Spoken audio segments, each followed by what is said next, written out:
Glórias a Deus. Você que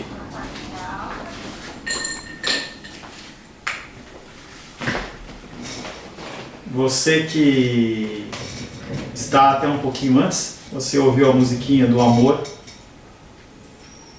E esse cantor, ele é um cantor cristão em que ele procura falar realmente do amor. E ele cita a passagem do apóstolo Paulo, que ele fala: mesmo que eu entregue todos os meus bens para os pobres, mesmo que eu entregue o meu corpo a ser queimado, mesmo que eu fale a língua dos anjos, que era a referência maior espiritual das pessoas, sem o amor não vale nada, absolutamente nada. Fechamos o primeiro período falando sobre Mateus capítulo 5, versos 43 a 48. E qual é a grande característica do amor de Deus? Deus, ele faz vir chuvas sobre justos e injustos, faz nascer o sol sobre maus e bons. Mesmo aqueles judeus que mataram o seu filho amado, judiaram dele, eles continuaram recebendo o sol, recebendo a chuva. Logo, o significado de agape é a benevolência invencível, a boa vontade que nunca é derrotada. Nada que você venha fazer vai te separar do amor de Deus que está em Cristo Jesus. Agape é o espírito no coração que nunca procura outra coisa senão o bem do próximo. Existe isso, pastor? Deve existir. Deus está falando que isso é possível. Nós temos que cada vez mais afinar a nossa vida nessa busca desta excelência. E eu volto a dizer para você, ninguém está pedindo para você entregar a sua casa, para você vender o carro. As pessoas que assim procedem, elas não estão segundo as Escrituras. Não quer dizer que você não possa ter esta vontade, esse desejo direcionado por Deus. Não estou dizendo nenhuma coisa, nenhum extremo, nem outro. Mas a regra mediana é você olhar para as pessoas como você gostaria que você fosse olhado. Isso, na sua grande maioria das vezes, não exige extremos. Exige apenas essa manifestação deste amor. Agape é o espírito no coração que nunca procurará outra coisa senão o sumo bem do seu próximo. E isso é o padrão de Cristo, algo a ser perseguido, algo que talvez você nunca aqui na terra consiga. Mas não quer dizer que você não tem que continuar tentando. Agape não se importa com o tratamento que recebe do seu próximo. Aquele que tem o amor agape, ele não se importa com o que o outro faz. Não se importa com a natureza dele. Não se importa com a atitude do próximo para com ele. Nunca procurará outra coisa a não ser o bem dessa pessoa. O melhor para ele. Quando se vê isso, imediatamente surgem algumas verdades. A primeira delas, é claro, que você está muito longe, junto comigo, muito longe disso. Nós não conseguimos olhar para o próximo como nós olhamos para nós mesmos. Mas algumas verdades, separei algumas. Voltando para Aristóteles, que seria a nossa referência dentro da cultura grega. Quando Aristóteles escreve a respeito do amor, sua atitude é que somente aquele que merece amor pode ser amado. A ideia de Aristóteles é: eu amo se me amar. Você vê postagens nas mídias sociais de monte: ame quem te ama. Isso não é bíblico. Aristóteles fala dessa maneira. Somente aquele que merece o amor pode ser amado. Como é que uma pessoa pode merecer? Se ela tomar iniciativa. Então ele me ama, então eu amo ele. Se assim fosse, Jesus Cristo ele não tinha nem vindo. Porque aquelas pessoas que ele curou, que ele libertou de demônios, que ele ressuscitou, muitas delas estavam lá gritando: Barrabás, Barrabás, Barrabás. Esse amor de Aristóteles fala daqueles que desejam ser amados, que têm desejo de que o amor seja recíproco. Ele diz a respeito das pessoas que têm esse desejo que o seu anseio é ridículo. Aristóteles ele diz assim: se você quiser amar alguém que não te ama, você é ridículo. O que a Bíblia diz é: você não tem que esperar reciprocidade. Você entende por que o casamento é tão complexo e não pode ser feito de qualquer jeito? Eu quero casar, eu quero... Não é assim. Conversava com a Ingrid na semana passada, ou retrasada, a respeito disso, e a gente falava exatamente sobre esse tema. E eu falava para ela assim: o ato de casar não é simplesmente colocar uma aliança no dedo, receber uma bênção de Deus, de algum padre, de algum pastor, e agora está tudo certo. Não é isso. Casamento é muito mais do que isso, da mesma maneira que batismo é muito mais do que um banho.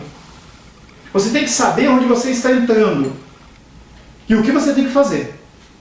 Se você entra num negócio, você tem que fazer as contas, tem que fazer os prós, contras, vale a pena, não vale, eu vou conseguir vender minha mercadoria e vou ter lucro para poder reinvestir, poder me sustentar, pagar os meus funcionários. Não adianta esse idealismo: eu quero fazer e vou e faço. Você tem que fazer as contas. A palavra de Deus nos diz isso. Você vai construir uma casa, veja se você consegue acabar ela. Pra você não passar por ridículo, vergonha. Entenda que as pessoas elas têm uma ideia, elas são idealistas, mas elas não conseguem colocar as coisas em prática, exatamente porque falta a direção das Escrituras. Se você entra num relacionamento para ser feliz, você vai se frustrar. Se você entra num relacionamento achando que você vai receber a reciprocidade na medida que você deu, você vai se frustrar. É por isso que um casamento, uma sociedade, um batismo, você tem que saber onde você está entrando. E às vezes parece um crivo muito complicado. O pastor Paulo está querendo complicar as coisas. Não. Se a pessoa ela não tem um bom discipulado, ela não sabe que Deus ela serve. Se o nubente, o outro, não sabe quem é Deus, se eles não sabem qual é o papel deles no casamento, como é que eles vão casar? Aí eles vão esperar o quê? Reciprocidade, que é o que Aristóteles está falando. Você, daqueles que desejam ser amados, tem que ter esse desejo de reciprocidade, não é o que a Bíblia fala. O que Jesus fala é: você deu um tapa, dá outra face. Esse é o amor agape. É o amor que nós estamos distantes. A qualidade distintiva do amor cristão acha-se exatamente na sua obrigação, capacidade de amar os pouco amáveis, os que dificilmente se pode amar, de procurar o sumo bem do outro, independente daquilo que ele faz ou tenha feito. No amor cristão, a ideia do mérito não é levada em conta. Uma palavra dentro do mundo corporativo que fala assim: meritocracia, que é você receber devido ao que você oferece. Então, você está numa empresa, se você se dedica, se você se esforça, se você faz cursos, você se capacita, então você, pelo seu mérito, você deve ascender na estrutura organizacional da empresa. Isso não vale dentro do cristianismo. Não vale. Pessoas que se doam muito podem não receber nada. Isso não quer dizer que perante Deus você não é um filho amado. Relacionamentos interpessoais são relacionamentos extremamente complicados, porque são dois pecadores, e aí eu estou acompanhando a Ingrid e o Alice, eles estão ouvindo um audiobook que fala quando pecadores dizem sim. Que fala realmente o que é o casamento. União de dois seres humanos que querem apenas o seu benefício próprio. Como pode haver felicidade e amor se não houver Deus no meio? No amor do cristão, a ideia do mérito não deve ser levada em conta. Essa é a primeira verdade. Segunda, para os escritores gregos, o amor é necessariamente uma coisa exclusiva. Aristóteles define o amor como a amizade num grau máximo. Passa então a dizer que, se é assim, pode ser por uma pessoa e por uma pessoa somente. Na realidade, a convicção de Aristóteles é de que o amor não pode ser difundido, nem pode a amizade ser muito espalhada. Na amizade, o círculo deve ser estreito, no amor, nem sequer há círculo, mas somente um único ponto em que tudo se focaliza. Você não tem como, eu não tenho como amar além da minha família. Eu já tenho os recursos que é só para a minha família. O meu tempo é só para a minha família. Eu tenho que ver o bem da minha família. O nosso próprio presidente, ele faz um discurso como o de Aristóteles. Se eu tiver que cuidar do meu filho, o resto, importa a minha família. Importa é aquele núcleo que eu estou dentro. É totalmente contrário às Escrituras isso. O nosso amor é um amor que tem que transbordar sem medida, sem acepção de pessoas. É claro que você vai continuar amando numa medida maior o seu cônjuge, o seu pai, o seu irmão, mas esse amor ele tem que ser extensivo ao próximo. Mais uma vez eu te digo, você vê como nós estamos longe disso? Talvez você consiga fazer um sacrifício pelo seu bem, pelo seu ente querido, mas você não consegue fazer para o seu próximo. Isso é o que acontece em relação à nossa oração, por exemplo, em relação à igreja, dízimos e ofertas, em relação ao pensamento de missionários e igreja perseguida, em que eu consigo imaginar que a minha família, o meu núcleo familiar, ele é importante e eu tenho que ter as minhas reservas, eu tenho que guardar a minha família, mas o resto não importa. Aí você olha para mim e fala assim, eu não consigo entregar o meu dízimo, mas é porque você está focando apenas em você e na sua família. É o que o Aristóteles está falando que é o amor correto. É o que o mundo está dizendo que é o amor correto. Mas não é o que as Escrituras dizem. O amor cristão é o inverso disso. É uma benevolência que abrange a todos. Agostinho, um grande homem de Deus, nos primeiros séculos da igreja, disse a respeito de Deus que ele ama a todos como se houvesse uma só pessoa para ele amar. O amor cristão deve se modelar-se no amor de Deus, estando disposto a entregar o seu principal, a coisa mais importante em favor do próximo. E o que vai ser de mim? O que vai ser de mim? Não importa. Importa é o outro. É uma das grandes dificuldades do ministério pastoral, eu já falei isso para você. É você olhar para pessoas, por pessoas que não se preocupam com você, mas com olhar com o amor de Deus.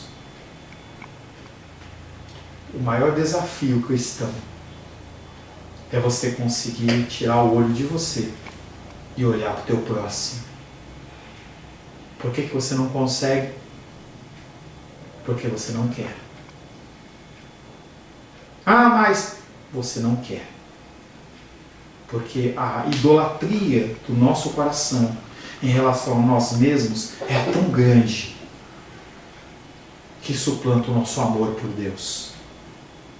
Terceira verdade. Há um sentido em que o amor cristão difere radicalmente do amor humano comum. O amor humano comum é uma reação do coração. Se eu sou bem tratado, eu trato bem. Se alguém me agride, eu saio para a briga. O amor humano é uma reação do coração. É algo que simplesmente ocorre. Depende do clima. Como que está? Isso acontece demais na família. Acontece na minha casa, acontece na sua. A pessoa está acordou meio invocado, te dá uma resposta atravessada. Aquele amor, parece que ele se esfria. Eu tenho que dar na mesma moeda. Tem uma série que a gente estava vendo, a televisão está dizendo assim, não fique chateado, se vingue. Devolva na mesma moeda. Pague no mesmo preço. O amor humano é uma reação do coração. É algo que simplesmente ocorre, segundo o pensamento humano da sociedade. Ele é algo com cuja criação nada temos a ver. Mas o amor agape, o amor cristão é um exercício. Exercício, pastor Paulo? É. Uma das grandes lutas também que nós temos como seres humanos é nos mantermos em forma.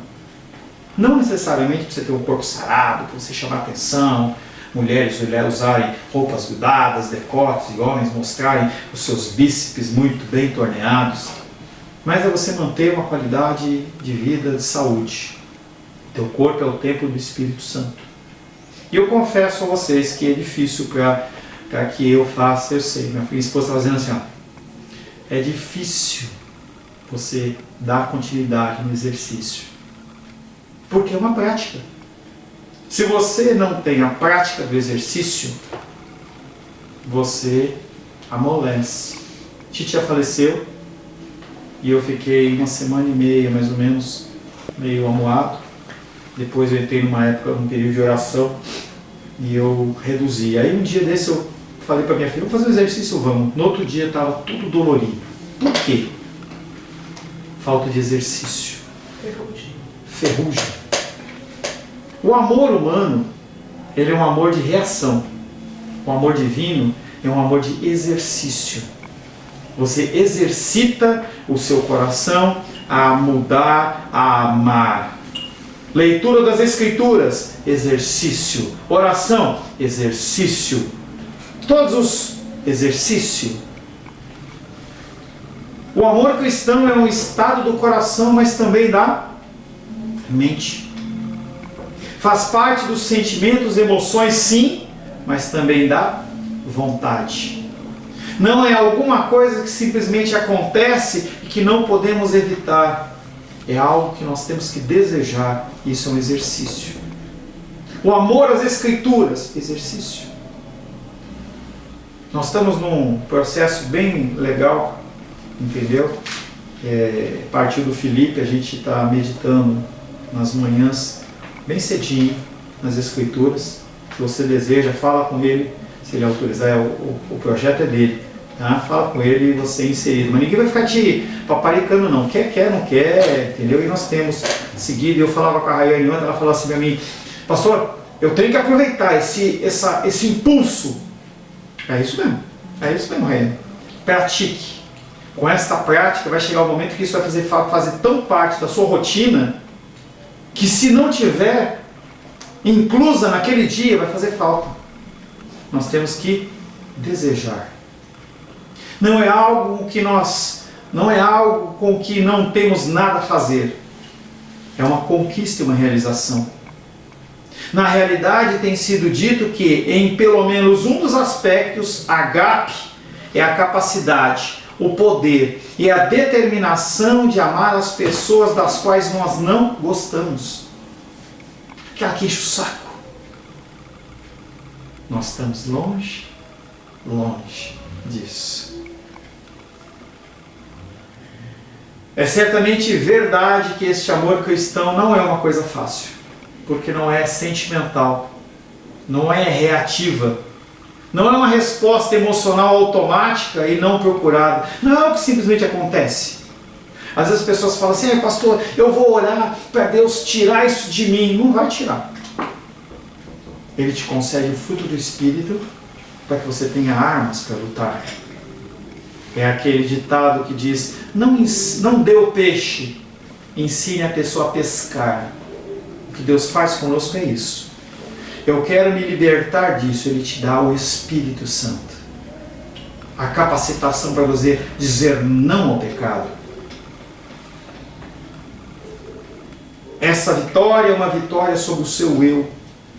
É a quebra da idolatria do seu coração em relação a você mesmo. A pura verdade é que este amor cristão, ele não é conseguido em cursos, nas igrejas, mas ele é o fruto do Espírito. É algo totalmente impossível sem Cristo. Sem Cristo é impossível você ter o fruto do Espírito. Por isso é fútil falar na aceitação da ética do sermão humano e do amor cristão. Você não aceita isso, você pratica. Leia o Sermão do Monte, Mateus capítulo 5. Ser pacificador, ser humilde, isso é pôr em prática o fruto do Espírito.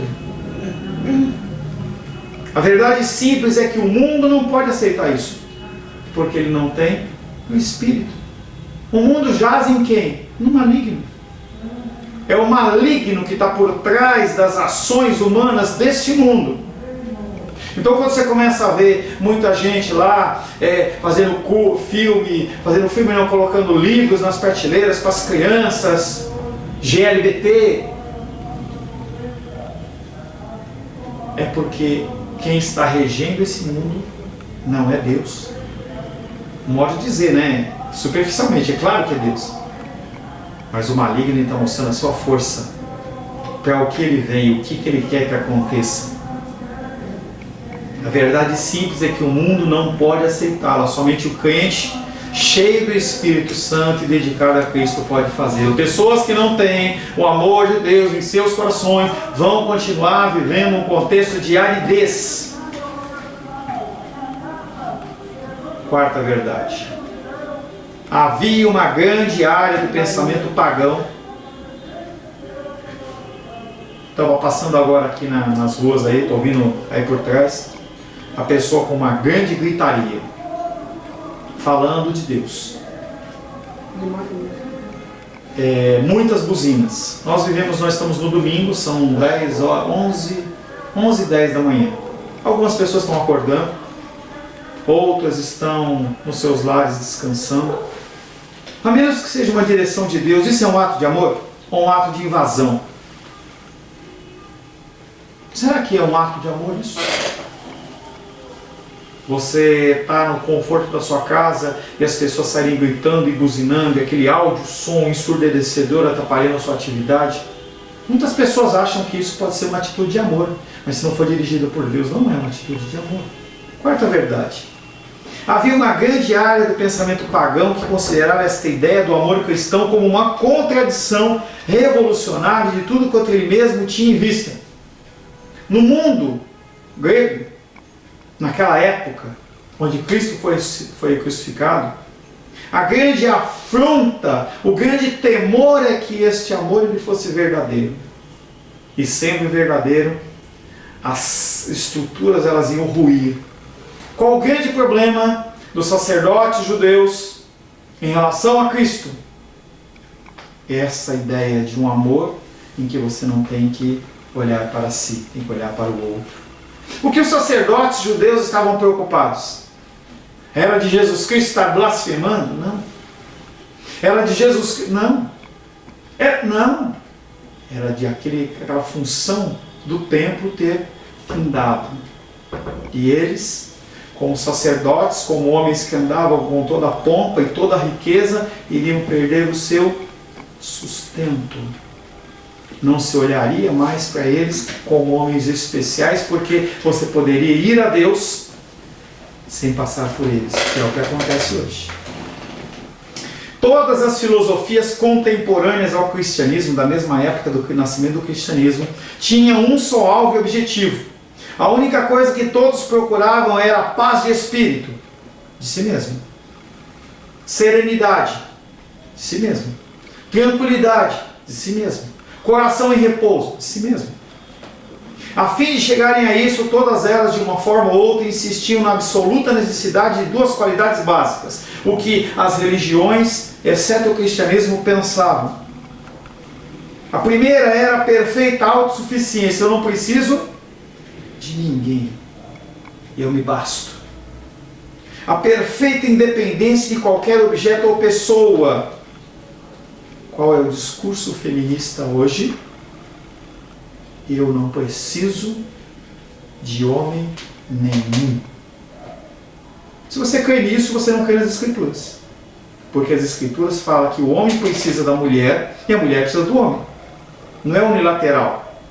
Então esse discurso, que acontece inclusive dentro das igrejas, é fora do que as Escrituras dizem.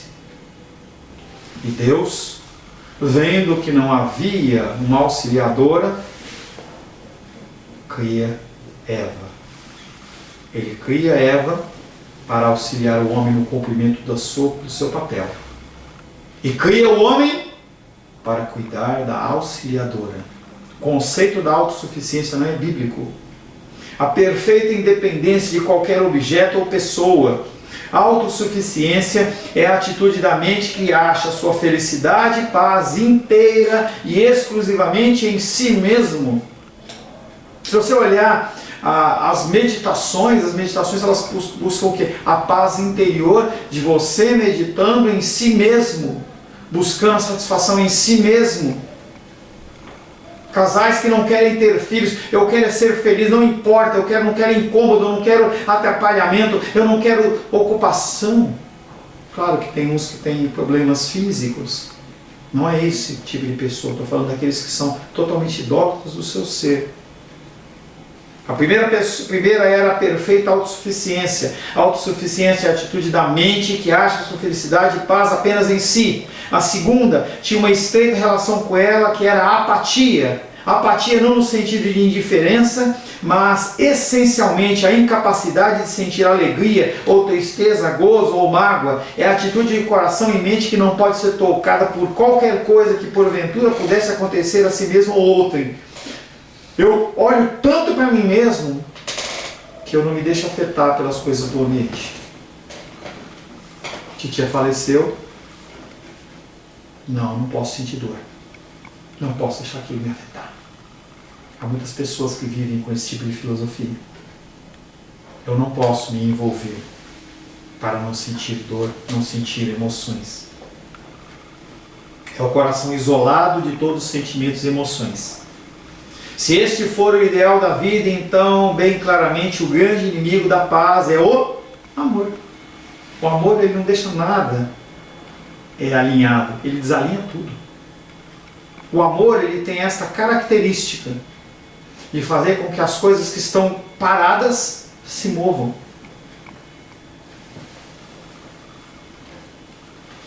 O amor, o homem deve tornar-se afetuoso, mas somente de uma maneira tal que nunca em tempo algum dependerá de outra pessoa para a sua felicidade e alegria. Esse é o pensamento humano.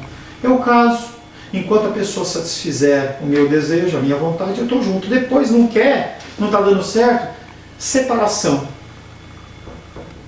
Incompatibilidade de gênios. Eu casei pensando que era um príncipe e na verdade é um sapo.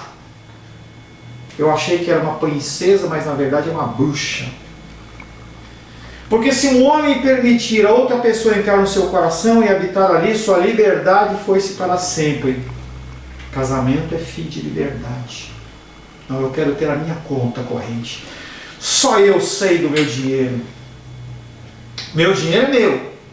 A minha vida é minha. Eu quero ter o meu tempo. Eu quero poder viajar sozinho, sozinha. Eu quero ter os meus amigos independentes de você. Não é um princípio bíblico. Não quer dizer que você deixa de perder a sua característica, mas não há mais individualidade. Celular é algo sem senha. Não tem que haver esse tipo de problema. Está invadindo a minha privacidade. Não há nada para ser encontrado. É meu, é dele, é dela, é meu. Essa individualidade, ela finda quando entra o amor. Como eu disse para você, as pessoas elas compartilhavam seus bens porque olhavam para o seu próximo de uma maneira diferente. Não eram pessoas que estavam invadindo nada. Eram pessoas que estavam sendo abençoadas.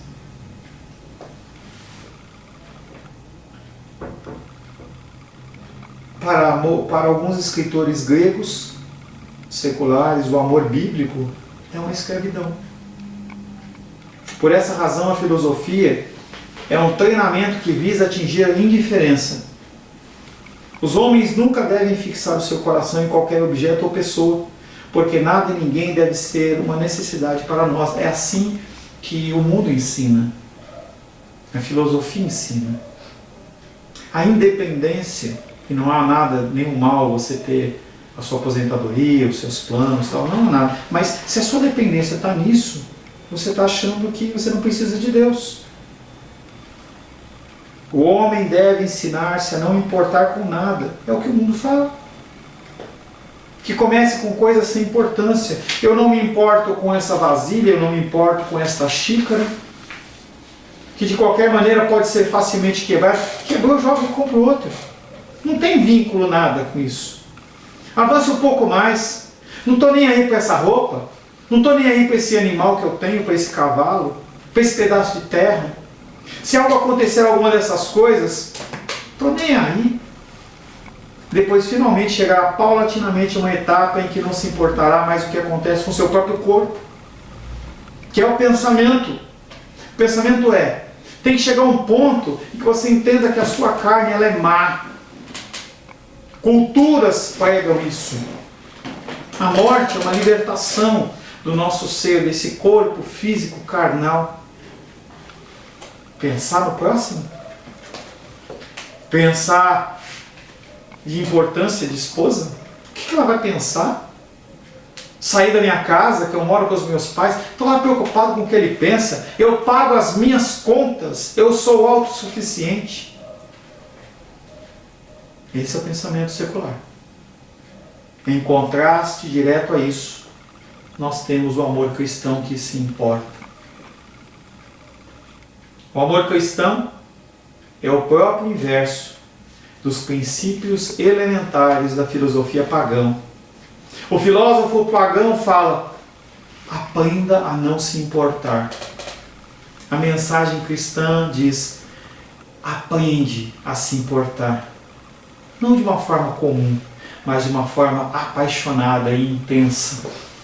Olhe para as pessoas como seres especiais, como pessoas que importam. A palavra de Deus diz que uma vida vale mais do que o mundo. Se você tiver que investir o seu tempo em uma vida, invista. Primeira coisa, claro que eu estou fazendo uma especulação, eu não fui lá para ver, entendeu? Deus não me revelou isso. Mas a primeira coisa que Deus vai perguntar para mim, Ele vai falar assim: o que você fez com a esposa que eu te dei?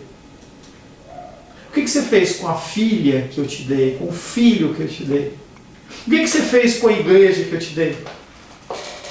O que você fez?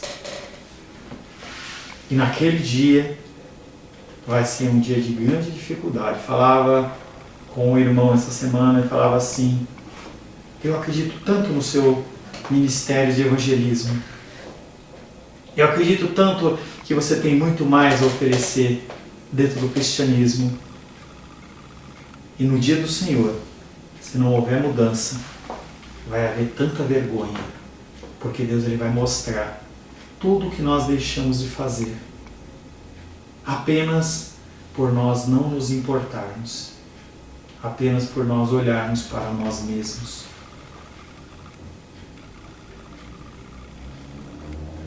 O filósofo cristão dizia: não deves em circunstância alguma ficar pessoal ou emocionalmente envolvido na situação humana. A mensagem cristã diz: deves entrar na situação humana de tal maneira que vejas, penses e sinta com os olhos, a mente e o coração da outra pessoa. Isso é a definição da intercessão. Quando eu peço para você orar pela enfermidade da Diene, da Lourdinha, e orava pela titia, não é para simplesmente você falar: Deus, tira a dor delas em nome de Jesus, amém. É para você buscar dentro do seu ser o que as pessoas estão sentindo. Quando você orar pela Lourdinha, lembre das dificuldades que ela tem. Se você não sabe, liga para ela. Liga para a Diene e pergunta: o que é que você sente? O que acontece quando você toma um medicamento novo? Qual é o mal-estar que dá? E aí você vai começar a entender que a sua oração, ela não precisa ser tão superficial assim. Quando você orar pelos missionários da igreja perseguida, imagine pessoas vivendo em escombros. Pessoas que, porque nós, como igreja, não mandamos recursos para eles não têm um prato de comida. Enquanto você reclama pela diversidade: eu não gosto de legume, não gosto de verdura, não gosto de carne, eu não como isso, eles não têm nada para comer. Aí você começa a entender que o teu coração é tão pequeno. As orações nossas são superficiais, porque nós olhamos para nós mesmos. Quando nós começarmos a olhar para o próximo desta forma, deixando que a gente entre na situação humana de tal maneira que a gente veja, que a gente pensa, que a gente sinta, que a nossa mente e o nosso coração seja semelhante da outra pessoa, a coisa muda. A mensagem cristã oferecia o caminho para a felicidade, naquela mesma atitude que o filósofo cristão considerava, porém, que esse era o caminho para a infelicidade. Você quer ser feliz? Não siga os princípios do mundo. Se o princípio do mundo tivesse certo, quem estava depressivo éramos nós. Entenda que eu não estou minimizando depressão. Há pessoas que sofrem de depressão e têm que ser tratadas, tanto espiritualmente, e em alguns casos, não é a maioria, é a minoria, com medicamentos inclusive.